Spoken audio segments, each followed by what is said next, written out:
recording and it's going and okay, and we're live. Are we? Yeah, Yes. it's like I spent the entire morning trying to remember how to do this. I did not. I am gonna wing this shit and hope I get it right. Right. I mean, it's like hopefully people actually remember that we're live. Well, You know what? It's like we went on vacation for 3 weeks, and it's like everyone go, "Who are they? What do they do?" right? You know, because the internet is a horrible place for that. You know, I mean, so it's just easy a to be content. forgotten. Yeah, it's just a content grind, and unless you're, yeah, it's like you can't be a human being, and but that's go the on benefit vacation. to working with other people and being part of a network, Right. because while we were away, the channel was still going, so our Right. notifications are still going out, and people have been tuning in. Right. And whether they want to tune into us or not, I don't know. I don't, you know what? And I don't even really give a fuck right now. Right. Yeah, it's like we had a lot to reflect on. Some of this reflection is not all great. Yeah. It is not in your favor. Oh no. Oh jeez. So what's today? Oh yeah. Good morning, everyone. It is February 2nd, 2024, and this is the Rage Into the Vlogs, the return. Post vacation. It was a nice vacation, though. It was, yeah. You ready for this? Absolutely not, but hit it.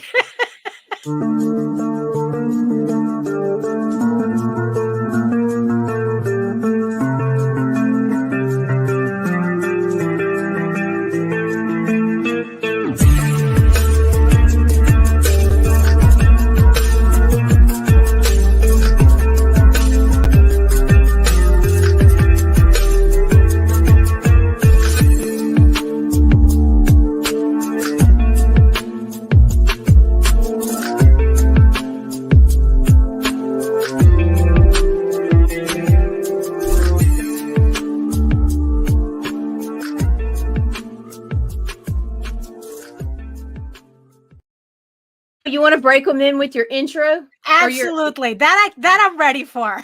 Let's do it. Yeah.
I just want to smack his smug face.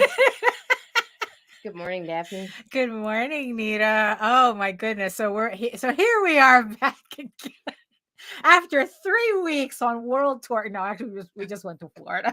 No, it was a fucking world tour for me. Well, that's true. The way your flights, I mean, it's like, so what is it? It's like you end up in Washington, D.C., then you ended up in Singapore, and then Australia, and then back just to get to Miami. Finally, Miami.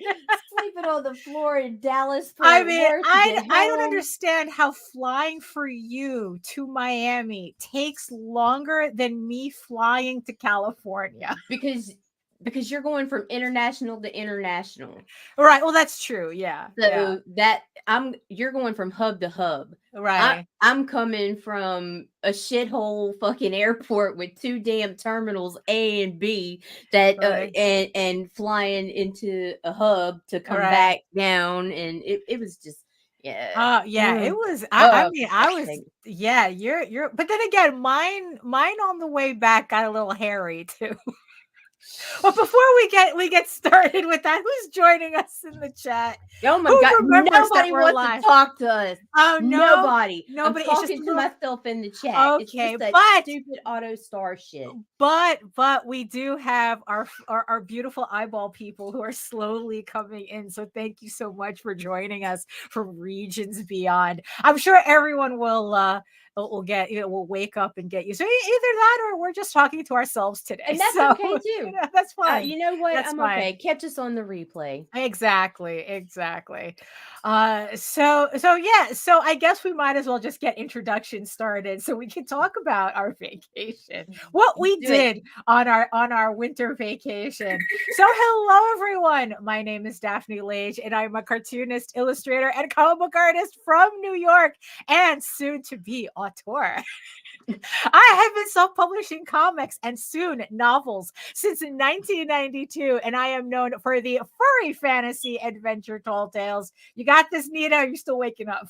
I'm trying to remember. Okay, yeah, I got you. Okay, there we go. And I am known for the furry fantasy adventure tall tales, which returns to Kickstarter later on this year.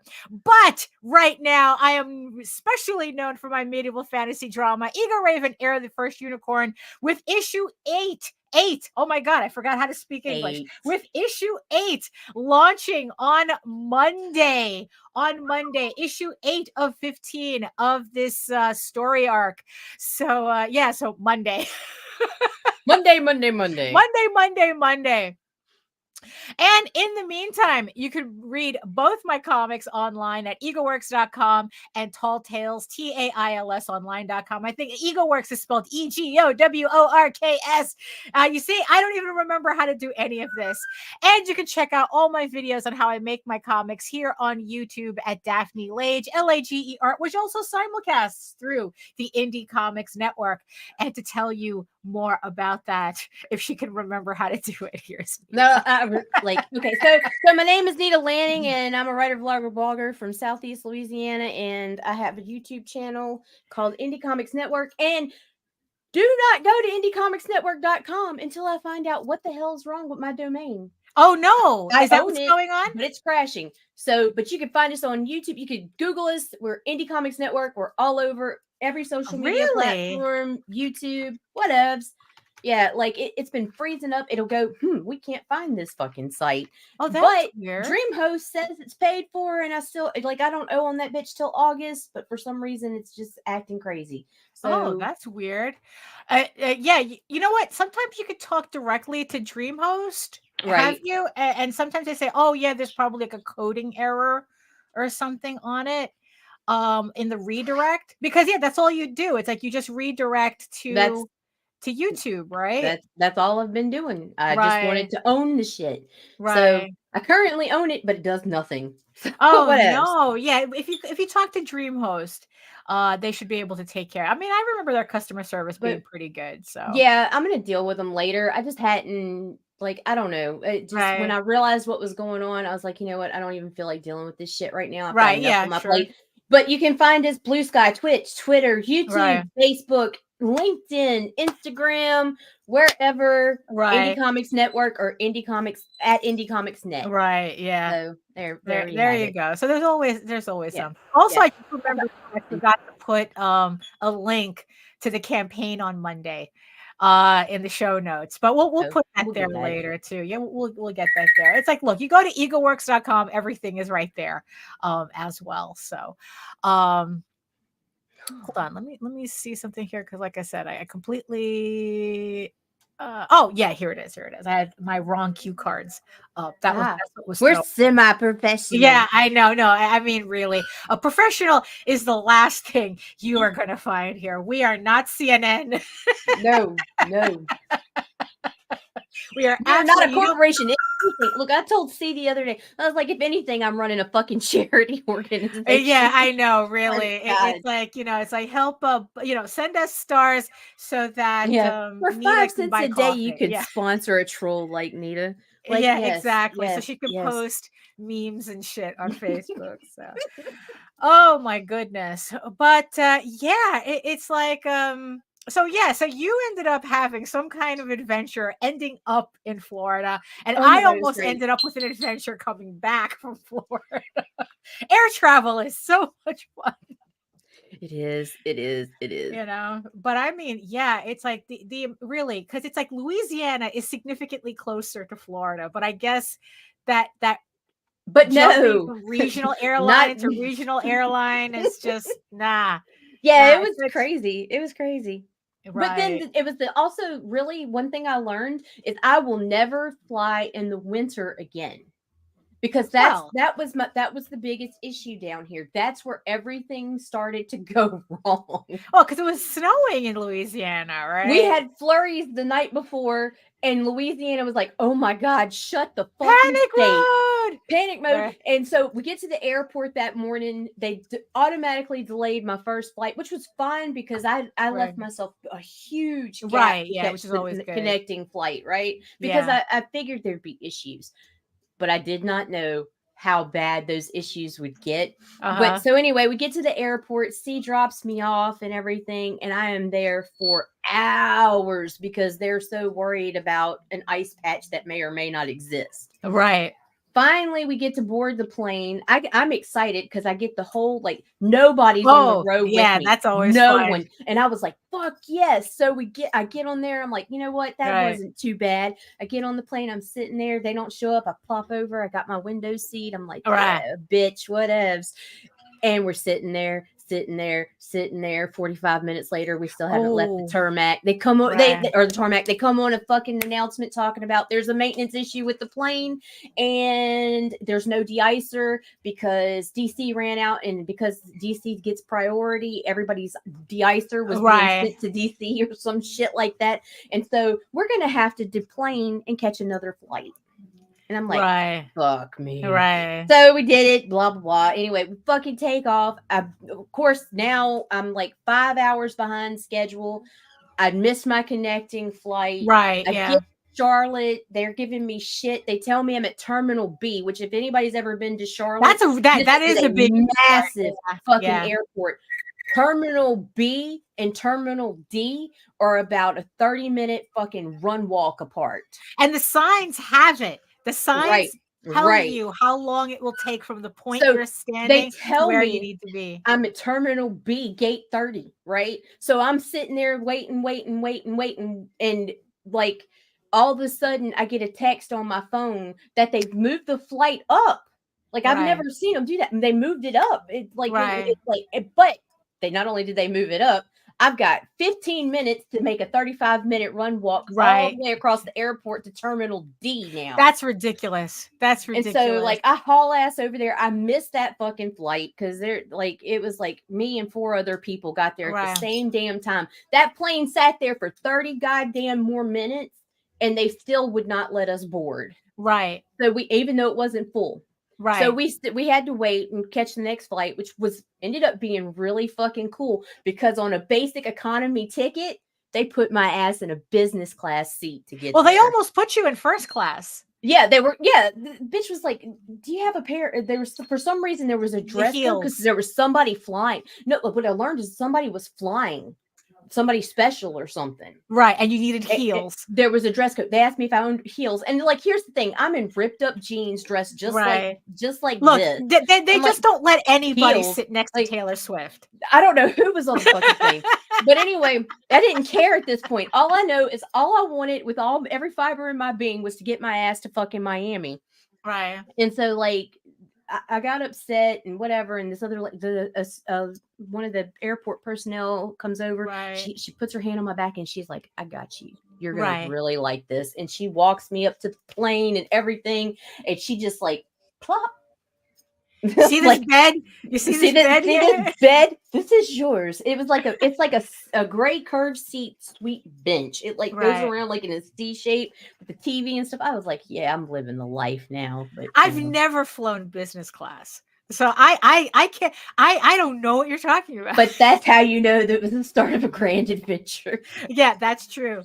It was DC. They sent everybody was sending their de-icer to DC. Yeah, something. Yeah, I mean, yeah, because there was a similar de-icer problem on my way back. It's like, yeah, because it's like, because yeah, you ended up, yeah, it's, at least you came to Miami in luxury. Although I still think the taxi ride was very expensive Yeah, that was it was crazy. Yeah. But the thing is, though, I thought it was expensive when I came in. So it's like, I don't know what's going on. So there just comes a point where it's like, I'm not going to fucking worry about it. No. Because it cost me $60 to get from the airport to my mom's place, and it cost you $80, and you were coming at night. Yeah. I like no traffic. So it's like, where'd that extra $20 come from? Look, at that point, I didn't even care. I just wanted to be with you and be done with it. Yeah. Because even though the business class was nice, it's still the flight was not long enough for me to decompress from the trauma and the running and the jumping and climbing trees to catch all these different fucking flights. Yeah. I got more, like, at the end of the day, I had 18 tickets. Ooh. Like, seriously, like, and I kept all of them. I've got they're in my laptop bag in the living room. I kept all of them because like, and what's really crazy is I was flying paperless because it was on the app, and that's how it was supposed to go. Well, I guess, but it was like miss, and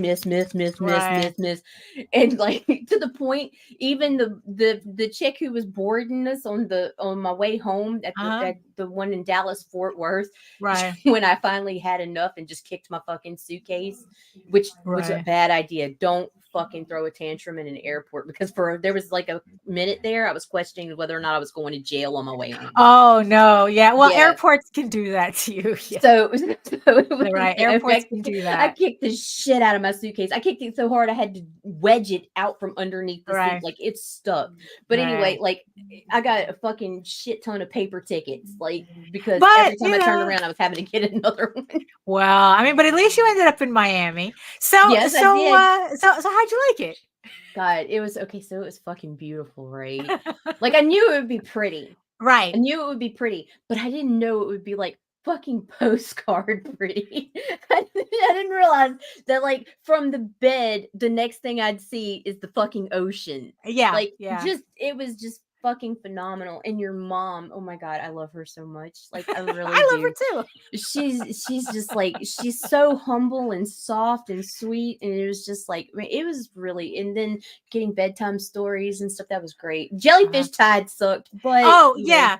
So at least, so Nita did manage to get stung by a jellyfish. It was the world's tiniest jellyfish. The thing looked like a booger, right? Like a booger. We were on the beach looking through sea garbage. Oh, you should have gotten the package by now. We did. It's already set up in some of his vivariums. Yeah, we were literally digging through sea garbage for aquarium stuff. I mean, literally, it's like, what was it? Like, there must have been like $300 worth of stuff in that box. Yeah, we just picked out from the If I would have bought it from PetSmart or Petco or whatever, they would have charged an outrageous amount for pieces of driftwood that had just washed up. And we got some pretty pieces for his tarantulas and whatnot. So that was nice. Yeah, so she picked up one that had, like I said, this little booger of a man-o-war. The dude was this big, and it's like he had and she thought that she could flick it off. Yeah, she thought she could just flick it off, and the guy and the little thing goes, "Vengeance is mine!" Like, and stung her with whatever their phalanges little tentacles or whatever, whatever the jellyfish has. And and she was like kind of trying to keep it cool and whatnot, but she said that she felt that, like I said, the thing was like this, but she felt that sting all the way up to my shoulder. Yeah, and it was weird because it would come and go in waves. Right. Like it was like 1 minute. So we really did go through several jellyfish tides. Yeah, they were because it's like everywhere. Because every morning we would look out at the Oh, what The was that thing? The lifeguard lifeguard towers. thing. And they would always have the little flags. So it's like, oh, today's a purple flag, which is dangerous marine life.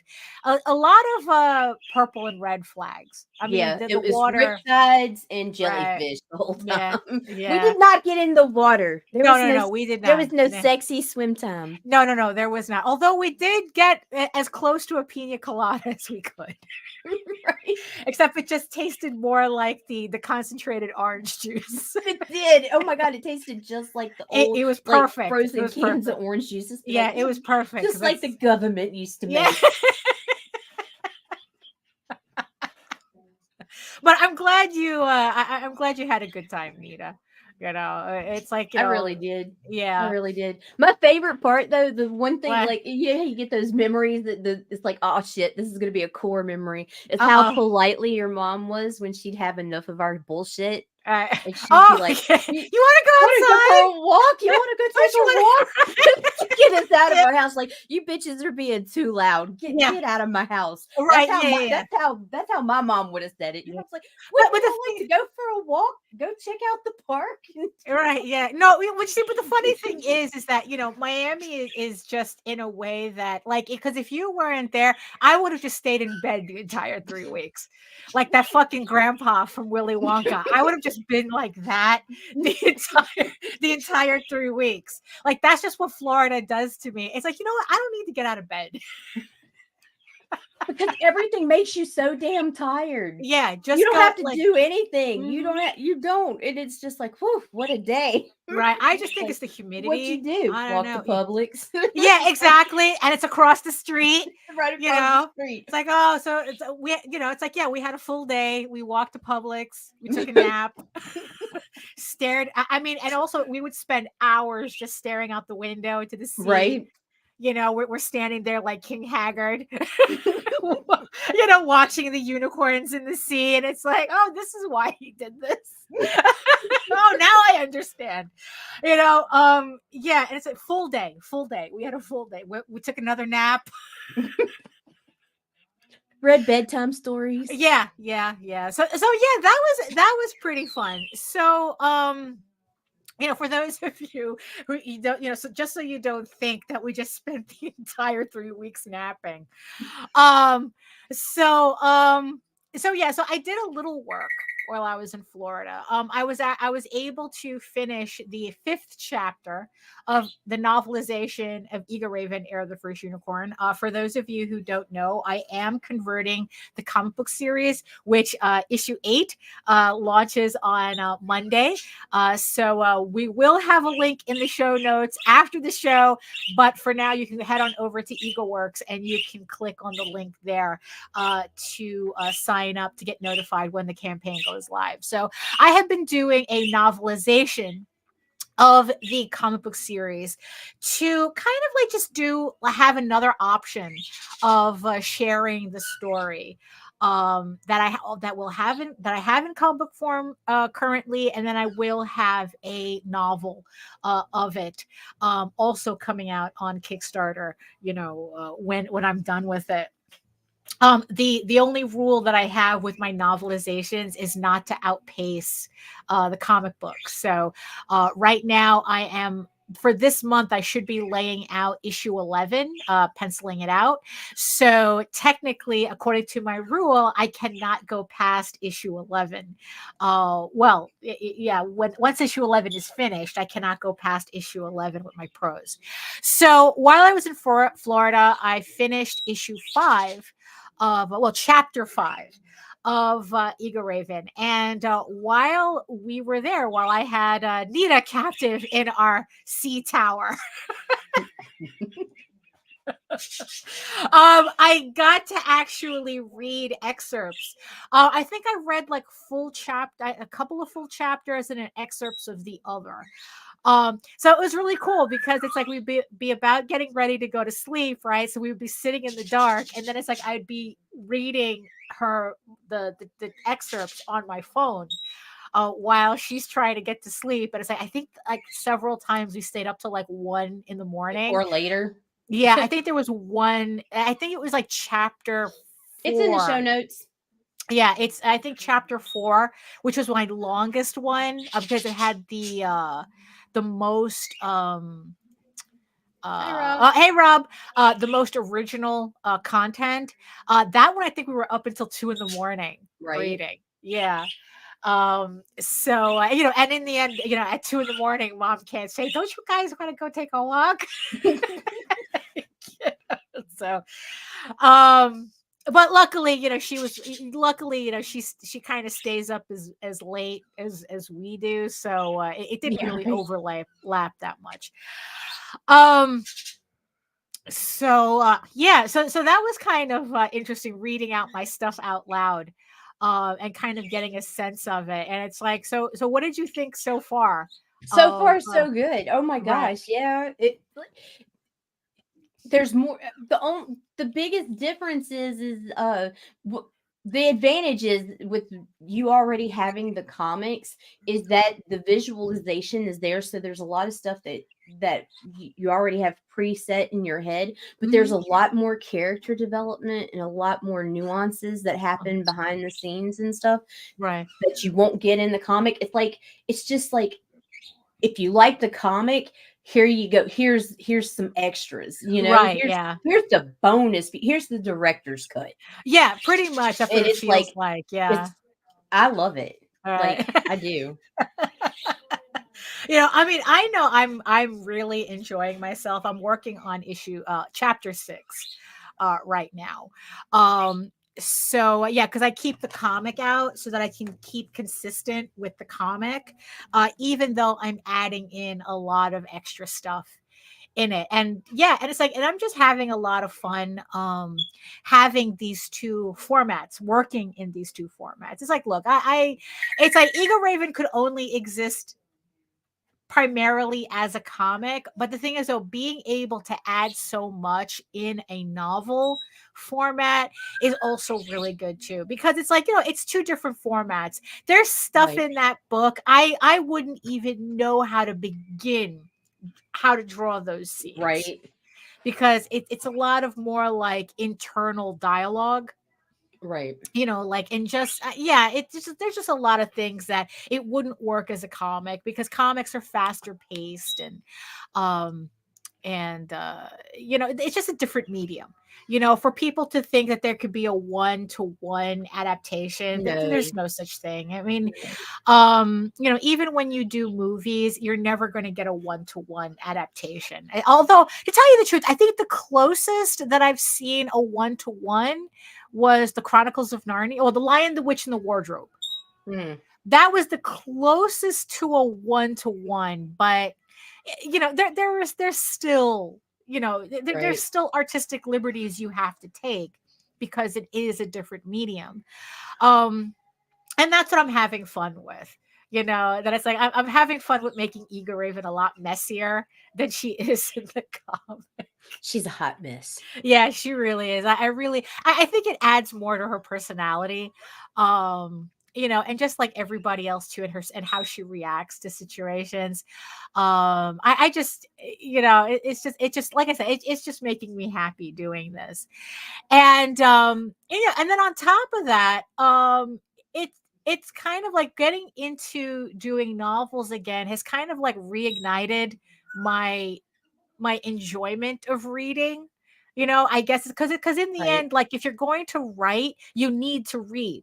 There is Right. no, because this is something that I've heard a lot, and it's like, and it's kind of strange to hear, where it's like you have comic book creators saying that they don't read. Hmm. It's like, oh, I don't have time to read. I'd rather do my comic. But it's like, but if you're not reading, how do you do your comic? Right. It's like you're still telling a story. It's like, how do you, keep your mind exercised so that you can, do your work properly? So yeah, so last year I had started, just, because it's like, actually, it all started because I did this crossover campaign with Krista Crawford with Sky of Thorns. Right. And because of that, I started doing research into fantasy novel Kickstarters, and just like a whole new world opened up to me there, you know, and it's like, and that's where I really started thinking, you know, I should really novelize Eagle Raven. Right. Even though I've been doing novels for Eagle Raven already, but I was having a lot of problems bridging the gap between I know comic book readers will read novels, but novel readers will not necessarily read comics. Right. Even though a lot of these novelists use comic book style artwork for their covers and their interiors. A lot more than I thought, because I never I never looked or noticed before. Right. No, neither have I. And it was just like, wow, this is crazy. Yeah. You know, I mean, I think that it has a lot to do with the influence of manga on everything. Possibly. But it's just like, the more I started looking into it, the more it's like, you know, the gap that I thought was like this, maybe it's more like this. Right. And then when I decided to do the novelization, now it just seems like this, you know, it's like, you know what? I feel the more I see examples of all these fantasy books, the more I feel like I'm heading in the right direction. So then I started reading looking up other authors, and I especially gravitated towards authors who used manga style and comic book style artwork in their books, which of course led me because we're not interested in that AI garbage, which is the only other option, it seems like lately. Exactly. We are not interested in AI garbage. Because I had already, you know, and also, you know, disclaimer as well, you know, I had already been diving into reading Omegaverse manga, you know, so you know, Google that at your own peril. And Myra Danvers was one of the other authors who was not only doing manga style artwork on her books, but she was also doing Omegaverse. So I got caught up in her stuff, started reading her stuff. I think I blew through 3 of her books within a week, you know, because you know, I was just like, and then I started looking for other books, you know, similar to that. And there was another author, January Bell, who I found her books originally on Kickstarter. Again, she was using kind of like very cartoony pseudo, you know, like pseudo animation / manga style artwork. So again, I followed her books, but I didn't pledge to her campaign because one, these books are real, because these are deluxe editions, so the books are really expensive. Well, to a cheap ass like me, you're talking about, you're already starting off buying one book for $80. That's all of those Kickstarters. Yeah, all of them are like that. They're very expensive campaigns. So I figured, you know what? Let me hold off. Maybe she'll do a backer kit later. I'll pick up her stuff. So when you know, planning for this Florida trip, right, I had said that it's like, you know what? I want to read more novels. And what I want to do is I want to read at least a novel a month, you know, just to kind of get into the habit of doing that again, to kind of like expose myself to different prose styles, get back into that. And you know, just get back into reading. And here was the funny thing about that I realized, that I would rather read an 800-page novel than a 32-page comic. For some bizarre reason, I found myself in that kind of headspace. I have to be so absorbed to feel that way. Like, you know, like I'd rather pick up my ADHD will not allow me. Like, I have to be like engrossed. Right. Like, you got to catch me in 2 paragraphs. You got 2 paragraphs to draw me into your world. It's kind of like, that's how I feel about comics. You know, where it's like, if you know, I have to be really, really into your book from the beginning for me to want to sit down and read 32 pages. A novel, for some reason, I have more grace for. See, you know, I'm and merciless. I think because, you know, and you know, and also, you know, it's like, look, it's like, because I have, you know, because I'm doing some work for Rob, so I have his books out, right? So I'm already interested in this. So of course, it's like the danger of using these books as references that I start reading them again. I'm sitting there, it's like, oh, you know, and then it's like, I'm reading them, and then I forget that I was doing a commission based on something. Oh, what was I looking up again? I got caught up. Right. you know, um, so I would have to be just like really, really interested in a comic to actually sit down and read the whole thing. But a novel, it's like I have more patience for it, which is very strange. Um, so Good morning, Good George. morning, George. Good morning, George. Um, so when I went to Florida, so when I was preparing to go to Florida, I decided that I was going to use that time. I brought work with me, but honestly, I really didn't want to spend the entire three weeks working. Right. Like I said, it's very difficult there. You just end up in bed, and I mean, honestly, after 3 weeks, I had to get used to sitting in a chair again because I would just for 3 weeks I'd just be like a sea otter with my laptop. you know Oh, God.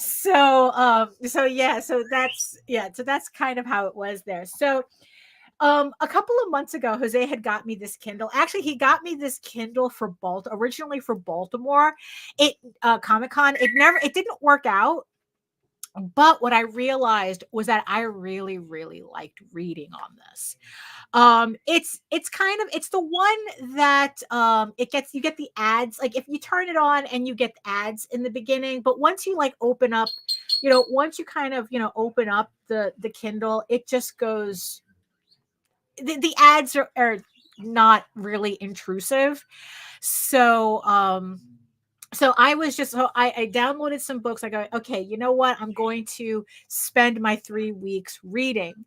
So at the same time I'm reading novels and I'm writing my novel at the same time. Like I said, I finished Robert, my dyslexia helps me into comic reading. I really have to want to read a novel because it's torture. No, I agree. I completely understand, which is the reason why I am also doing audiobook. I'm going to do audiobook versions of this. I completely converted. Complete with voices. Holy shit. You know Yeah, how much fun I had with Daphne just doing voices?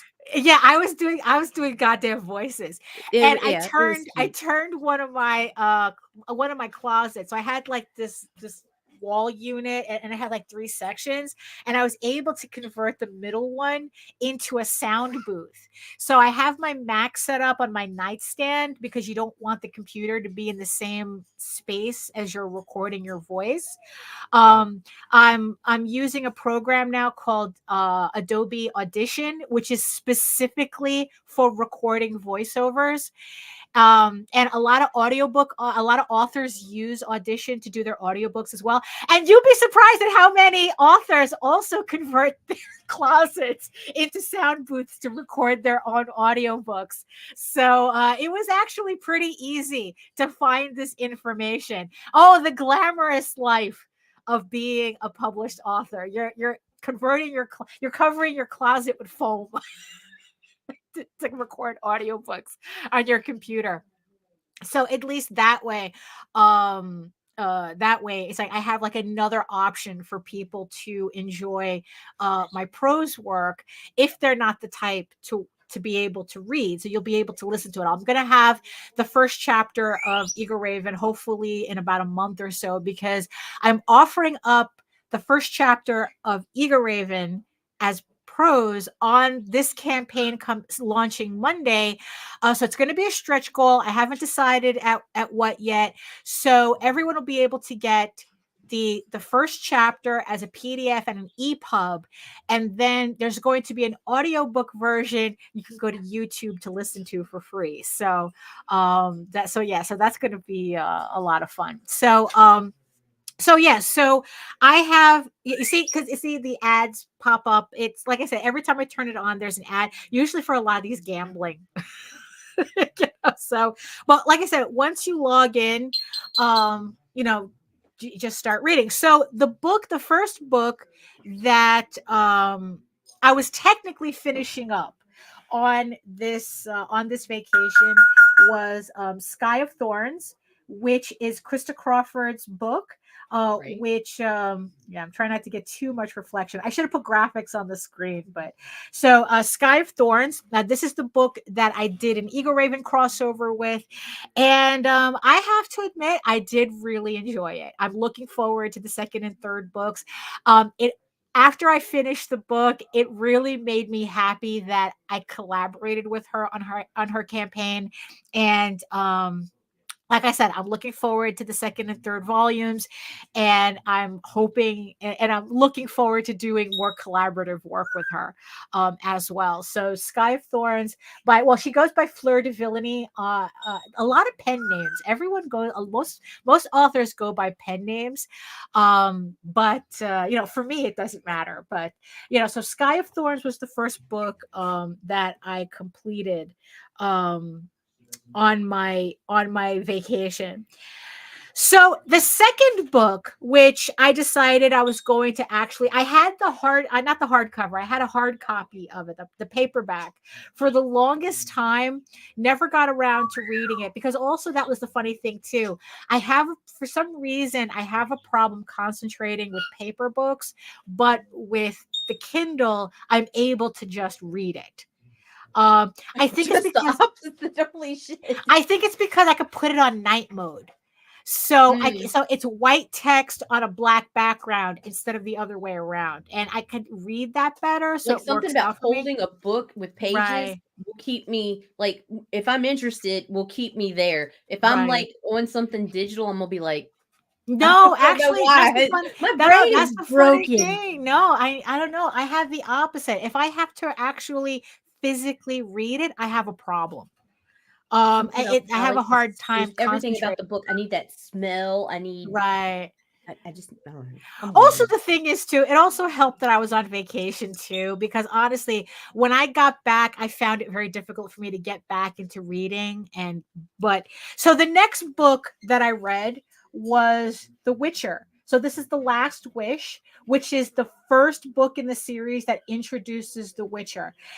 This book surprised me. Holy shit. I never have to watch Netflix again. I never have to worry about whatever bullshit Netflix is doing. When people say that Netflix ruined the series, now I understand why. Well, aren't you glad you watched it first? Yeah, you see, because I was able to make it's like, oh, now I see what they did. And I was able to go, yeah, the book is much better. I really enjoyed the crap out of this. And what's funny is that the book is a lot more whimsical than the series. And it's really, really funny because most of the stories in this first book are just retellings of Grimm's fairy tales, but it just has Geralt in it. It is so funny. It's very funny. And it's really funny to see also how they changed the characterizations from the book to the TV series. I didn't understand how anybody in the TV series had any rapport whatsoever. Like it's just like, you guys obviously don't like each other. How do you, why are you always together? It was Geralt, Dandelion, and Yennefer, right? And it's like, you guys hate each other. Why are you together so much, right? That's not the case in the book. The book sets up the characters so that, oh, now I understand. Now I understand what Geralt sees in Yennefer. Now I understand why Geralt puts up with Dandelion. By the way, Dandelion is the actual name of Jaskier, which the cowards made it Jaskier in the in the TV show, because Jaskier is, I think, the Polish word for dandelion. Buttercup. In the or Buttercup, yeah. So right. In the book, his fucking name is Dandelion. And he's a poet, and and he's a pain in the ass in the book, but he's a lot more entertaining. I was kind of like, you cowards, you cowards. His name's Dandelion, and and it's just like, it makes so much more sense in the novel. And it's like, after I finished it, even and to see what they changed for the worse for the TV series, it's like, nah, I will never go hungry again. Now Netflix can go fuck off. If I want to read more about The Witcher, I'm going to read the novels. I'm not going to bother with the rest of the TV show. It's completely irrelevant to me. Although I will always have the visual of Henry Cavill as Geralt in my head when I'm reading this. So at least thank you for that. So I was really, really impressed with this book, and I enjoyed the fuck out of it. I mean, really, I had a good time with The Witcher.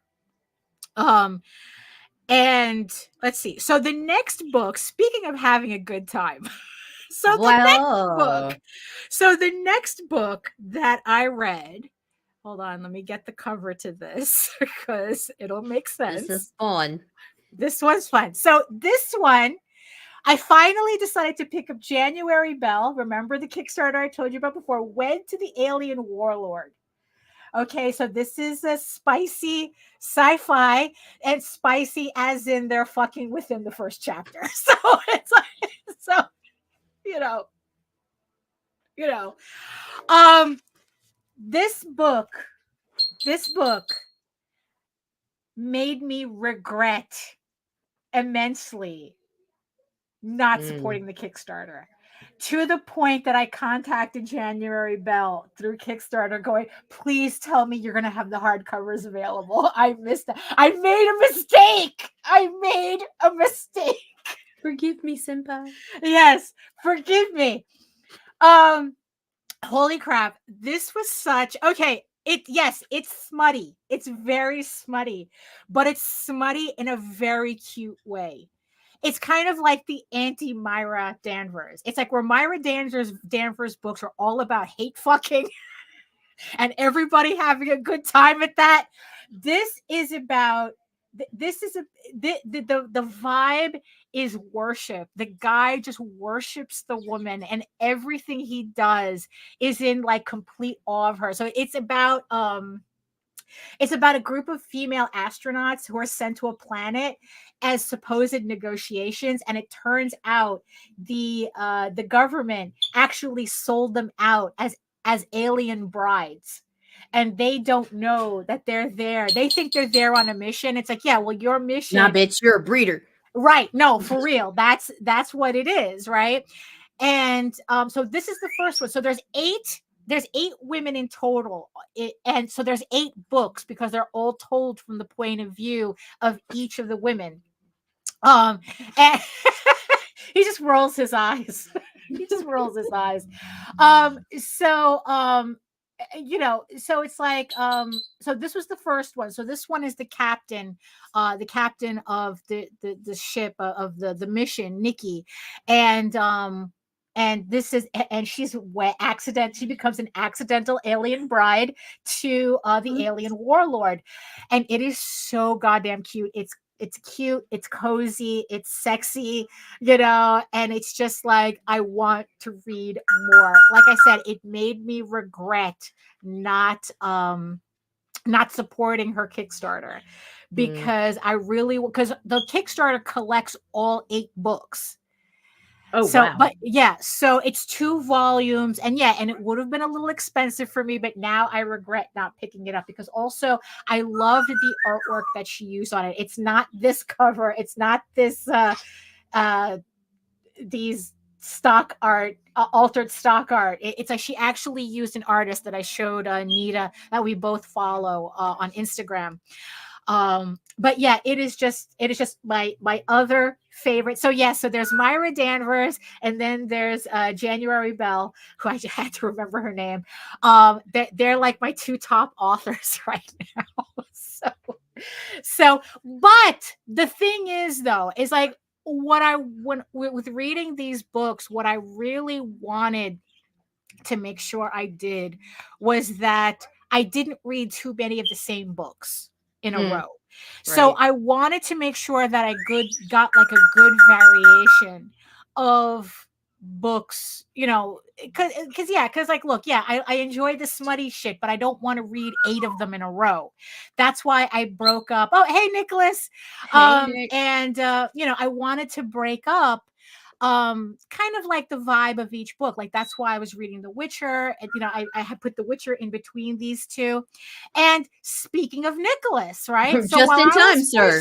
While I was finishing this book, I go, okay, what's the next book? I want something different after this, so the next book that I'm currently reading, I have 40 pages left to finish it, is Haints and Hellfire by our very own Nicholas Tuckart. So he was talking about how he was just finishing up his book, and putting it on Amazon. So I finished January Bell's book, and I go, you know what? Let me pick this up, because again, I wanted something different. So Haints and Hellfire is kind of like it's a horror, like a paranormal horror story about two rival reporters who end up getting sucked in with another rivalry between a witch and vampires, all over this house where a gruesome murder took place. And they're all fighting over this boy who was the son of the woman who got murdered in the house, because he, I guess, like he's central to the plot that the vampires have. And it's it's a very, if you're into Stephen King, this is what it the tone reminded me of. So it's very like Stephen King, kind of like Needful Things. Right. Although I have to admit that I think that's the only other, I have only read 2 Stephen King books, The Mist and Needful Things. And this one, in that comparison, reminds me of Needful Things. I really like Brock. I'm always attracted to the assholes. So Brock Wolf is the rival reporter, who's, I guess, like he's the main reporter for like a conservative Fox News type network. But look, it's like Ralph is up there too, Nick. Ralph is up there. Ralph is the cameraman for BB's. So BB is the other reporter, the protagonist reporter, right? Because she has more experience with paranormal things going on, that she's more in tune with what's going on in the house than Brock Wolf, who's the rival reporter. And her cameraman is Ralph, is this big guy, obviously, fought in Vietnam and whatnot. But the thing is, though, it hints that he was in Vietnam, but not for the normal things that people were in Vietnam for. That it seems that he, I mean, I don't know if I'm giving away anything, but yeah, there's something about Ralph that gives him a little bit more experience in the situation that's going on. So so Nicholas Tuckart's Haints and Hellfire, it is on Amazon. We'll make sure to put a link in the show notes. I mean, like I said, for the type of book that it is, it's usually not something I would read. But if you're a fan of Supernatural, the TV show, mix it up with Buffy and Stephen King, I think you kind of get a good vibe as to what the vibe for the book. So if that's what you're into, it's actually not very long. So so make sure you pick up Haints and Hellfire by Nicholas on Amazon. So I'm just 40 pages left. And then I have to figure out actually, no, I don't have to figure it out. The next book I'm going to read after this is the first volume of The Magicians. Jose read this book a while ago. He's actually rewatching the TV show. And I figured, it's like, you know what? That one is kind of like, has a vibe, I'm kind of curious about. Hey, Hojo. I want, so I'm going to start reading that. He said that was the type of book that when he started reading it, he read the entire series or within a week. So I'm going to do The Magicians. I'm going to read The Magicians next. But it's a pretty interesting in reading, like finally getting back into reading these novels, and getting back into the sense what prose looks like in different styles. It's like, artwork, it's so easy. It's like, certain artists have certain styles. You can tell a George Perez from a Bill Sienkiewicz to a Bernie Wrightson. It's like you don't even know their names, and but with writing, it's different. And so it's just like kind of like, interesting to see. It's like, oh, okay, well, this person writes like this and this person writes like that. And it's like especially The Witcher, the guy did some really odd prose decision making, which I thought was kind of odd. But again, stylistically, right? So it's like, as long as Hojo says The Magicians was an awesome show. Of course, it got so convoluted at the end. Well, as Jose so many said, shows do. Yeah. Jose says that the book and the show have nothing to do with each other. So he told me that actually the show does a lot of things better than the book, but the book is really its own thing.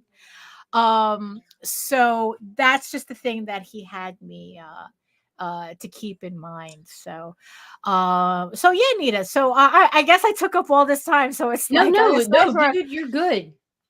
Right. So it's like, I don't know. It's like, was there like, I don't know, was there something else that you wanted to add to that? I mean, I'm stimming, Daphne. I'm stimming because this is the first bit of caffeine I've had in like 6 weeks. And also it's been 3 weeks since we've done. So how many shows is that? So it's 2, 4, 6 shows.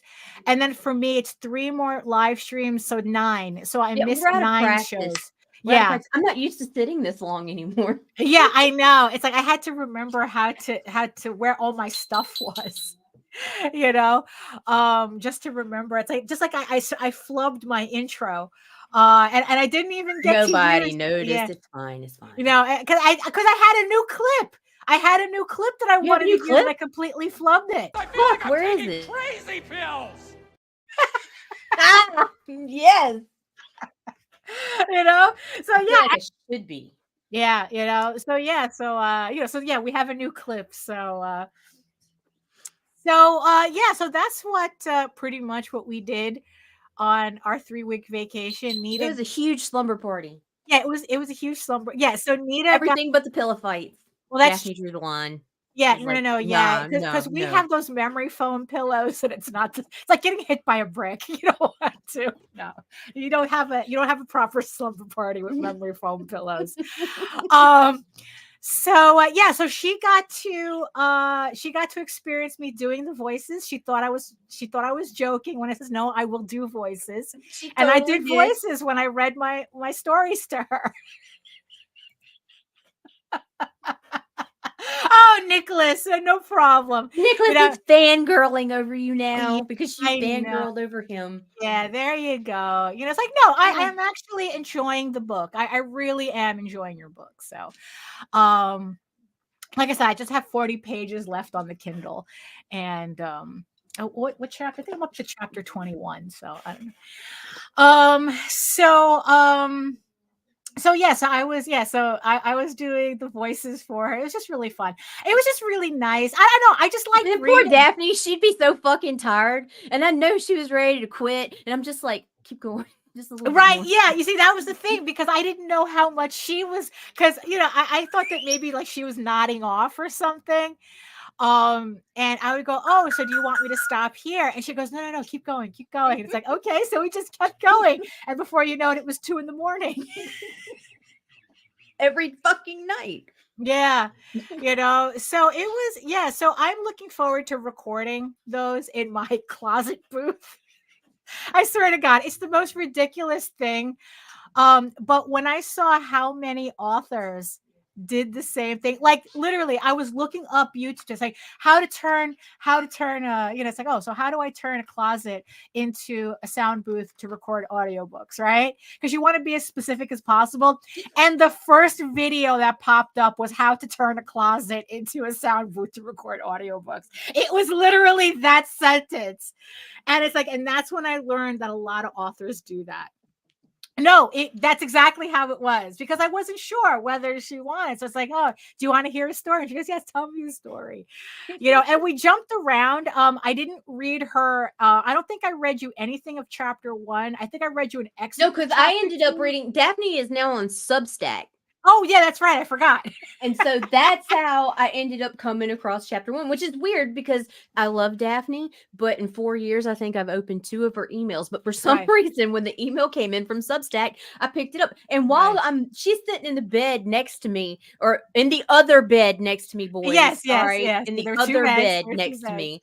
Yeah, there was no the one. We did not have the one bed trope. No, there was like there was even a table in between us, boys. Yeah. So don't get too frisky. Yeah. But anyway, Daphne was sitting in the bed next to me, and like I'm sitting there reading her fucking email. Yeah. Like seriously. Yeah. And and when I realized she put the first chapter in there, I just kept going and going and going and going. Shit, dude. Yeah. No, so yes. So I am on Substack. You can see the link to it at egoworks.com, which is funny because I really wasn't happy with Substack to begin with. Me neither. But the problem, but again, it's like I took Nita's advice and I squatted on it. I think for for the past 4 years, I had a Substack account and didn't do anything with it. But just recently, I'll get more in detail of it, on another show, so that people can understand what my thought process was with converting my email list to Substack instead of keeping it on MailChimp. Yeah, exactly. So we can talk about that another time because it's a different mindset to be on Substack than it is on just writing emails on MailChimp. So we can talk about that on another. We'll put a pin in that type format. Yeah. Well, we'll put a pin in that for another. So I'm planning on writing another blog for entry for Substack soon. So if you want to read more thoughty blogs about what I'm doing, what I'm up to. Thank God corrected that. Yeah, along with excerpts from whatever I'm writing, whatever bits of the novel that I'm writing. Sign up to my Substack, and you can, you don't even need to subscribe. Although it would be nice if you did. Because you can actually go in and read the archive without subscribing. But it'd be nice if you could subscribe, and get them straight into your email box. So I'm just having a really good time. I'm just having, it's like, it was really good that I used these 3 weeks to force myself to not go crazy. It's like, okay, I wrote, I finished my chapter 5 and I read these books, or I'm currently reading these books. And I feel like I got a lot done. And I napped a lot too. A lot of napping. How about you, Nita? Like, what's your overall? You were gone for a week. Well, we were off the air for 3 weeks. You were in Florida for 1 week. What's your kind of takeaway from this vacation? I don't know. That you need another one, maybe? That I need another one. Right. Like, seriously, like, you really don't want to ask me that. Well, okay. Like, okay. Positive. Maybe positive. Let's stick to something positive. Positive, I stepped away long enough to assess the people around me and redirect my focus, because I was getting too scattered again. And so it gave me the opportunity to bullet point things that I want to change and what I want to focus on this year. Yeah. And some of that I'm open to discussing on the vlogs periodically throughout the year or whatever as we go along. But I'm kind of doing that whole move in silence thing. Yeah. It's like, there's certain things that, of course you'll be privy to it. But, Well, yeah, of course. Yeah. It's like me, I just appreciated the break because I really was burning the candle at 3 sides. It's felt like, no, for real. And at least this forced me to kind of chill and really focus on what it was that I want to do. And it's like, there was kind of like a strange realization that, we'll talk about some other time. But yeah, but you know what? It's like with the novels, with me writing novels, I really do feel like I'm in a good direction, that I'm heading in the right direction with what I'm doing. And it does require me to change a couple of things, including attitude wise, mostly attitude wise. But it's like, you know what? It's like, it just reminded me, it's like, you know what? I am having fun doing this. Right. And I think in the end that's kind of the important thing is to kind of stop and realize, like, yeah, you know what? I'm having the fucking time of my life. And see, that was it with me. When I started this, I was having the fucking time of my life. Right. And I got so focused on pleasing everyone else that gradually the enjoyment for me, it drifted away to the point where, honestly, I was ready to be like, okay, who wants this network? Right. Yeah. And because, then, so here's my positive outcome. I'm going to learn how to pleasure myself, Daphne. Oh, I'm gonna focus on the things that I enjoy. What do I enjoy? I enjoy fantasy. I enjoy horror, sci-fi, supernaturals, cryptids, and it does not matter the medium. It could be movies, it could be comics, it could be prose. That's where I'm that's where I'm going. And I'm sorry if you don't fit into that category. Guess what? There's other channels even on my own network that you could, or other people even on my own network that you could reach out to who will entertain that or whatever. But I want to be more streamlined. Right. Like, just really stick to what you're interested in. Right. And, because it's a lot easier to get excited over, genuinely excited. Stuff that you really enjoy. Like, I can tell you, like, if there's something that I don't particularly care for, but if it's well written or the art is good, I can appreciate that. Right. But not on the same level. Right. And I've exhausted myself with other people and just worrying about it. It's like, you know what? That's true. Yeah. Nah. Yeah. So thank you everybody for joining us today. Yes, Nicholas. Yeah, it's it's like what we learned is, it's not the journey but the friends we gain along the way, or something like that. It's like, Robert, maybe I need a vacation. I've been thinking of giving it up after the current story arcs are done, but I know I won't. You just need a vacation. You just need a vacation. Stop and breathe. Yeah, it's like you just need to get away, kind of like regroup. But here's the thing though, get away for long enough that you feel you're away from it. Right. I mean, it's like, consider, I mean, depending on what your situation is. But yeah, you know what? Just take a vacation. Don't do anything, related to it, and just like really regroup yourself. Because you're gonna thank yourself later. And you know what? The work is gonna thank you later for doing that, because sometimes we forget. We get so wrapped up in the numbers and the information, and you should do this and you should do that, and you should be doing this and doing that, and you're doing it wrong, and the algorithms changed, and and this, that, and the other thing, and now we have to do this, that, and we have to and that's what I was like. I was so caught up in that shit. And it just gets like, you know what? No, what the fuck matters? And it's like Nicholas had said, it's like, it's like find your joy and stay there. That's what we need. We need to find our joy. Nicholas says, I love the sentiment of finding your joy and living there. And and I think that's a beautiful sentiment for us to end this hot mess of a show. But you know what? You wouldn't watch us otherwise. You don't watch CNN for dick jokes. So you come here. You are not CNN. So thank you everybody for joining us today. Thank you everybody in the chat for commenting. Thank you so much to all my beautiful eyeball people who returned to our glory from regions beyond. Thank you so much for joining us. So Nita, do you have any like final thoughts, any announcements or anything before nope. Nothing I want to announce just yet. I mean, keep tune in for the remainder of the week. We got a bunch of shows lined up, usual times. Everybody's back on schedule, including Mike Jimmy's back with Hung on Animation.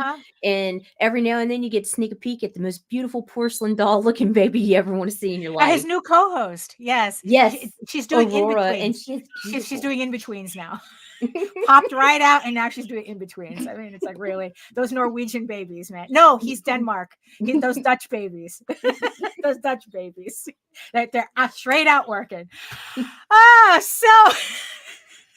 So on that note, if you want to learn more about me and my artwork and my upcoming campaigns, especially the one starting on Monday, you can head on over to my main portfolio site at egoworks.com, EGOWORKS, where you can find links to all of my galleries and social media sites, but I mostly post to Facebook. If you are interested in seeing sketches and current work in progress and live updates of whatever it is I'm working on at that moment. And remember that you can catch me on YouTube as well for 500 plus videos on how I create my artwork. And I will be returning to my semi-weekly art live streams Wednesdays at 4 p.m. I got to get back into the rhythm of that too. So join me for that as well, which also simulcasts through the Indie Comics Network, even though our domain is down, but you can always find us online on YouTube. And remember, you can read Ego Raven, Air the First Unicorn for free, uploading every day, Monday through Friday. But if you prefer your fantasy to be more of a furry Lord of the Rings adventure, you can follow the link over to Tall Tales. That's TAILSonline.com. And not only can you read the first 20 issues of Tall Tales for free, but you can catch up on the latest story arc, Tears of the Mother, which is also currently uploading Monday through Friday and will return to Kickstarter with a reissue of issues 1 through 5 and the brand new issue 6 later on this year. But also remember, Monday, Ego Raven issue 8 of a 15-issue story arc will be launching on Monday. The first 25 people to pledge physical pledges on the campaign will receive a random variant cover, including a sketch cover. Maybe you'll be lucky to get a sketch cover. You will have a variant cover added to your campaign pledge just for showing up early for the campaign. So so we will be back on Monday to do the launch party for issue 8. I cannot wait. Really, I'm more than halfway through the series right now, and that's also another thing that just has me buzzing as well. So thank you again, everybody, for joining us. And after 3 weeks, in the words of the ancients, eat your food, moisturize, mind your business, and do the work. Because when you actually do the work, you never have to fake any of your accomplishments. Why don't we leave with the trailer again, and we'll see you guys Monday for the launch party. So wait, today is Monday. No, today's Friday, right? Today's Friday. It's Monday. We'll see you Monday. See you Monday. You see, nothing changes. See you Monday, and ciao. Peace.